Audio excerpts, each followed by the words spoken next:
Bedtime Stories made for you by Diggy and George. The Frog Whose Belly Burst. Once upon a time, there lived a family of frogs. One day, a baby frog was playing in a grassy field, and all of a sudden, he saw a cow.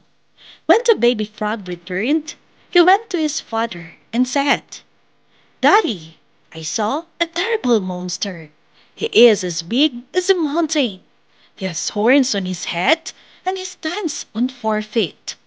The father frog answered, "My son, it is an ox who stays on the farm." "I have never seen such a terrible monster before," said the baby frog. "Ha ha ha! It is not so big. It is just a little bigger than me," said Daddy Frog.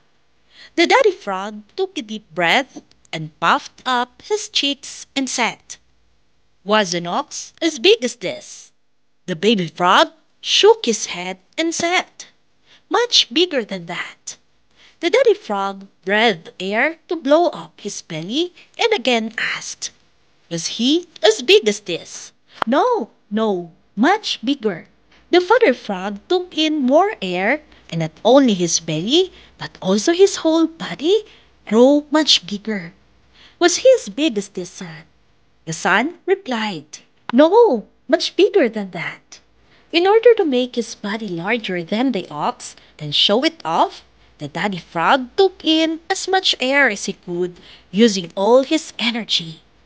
Probably an ox was not as big. He stammered, "Bow, bow." His belly burst before he could finish his remark. "Oh, my stomach, my poor stomach. Ah!" The father frog cried. "Oh, daddy!" cried the young frog.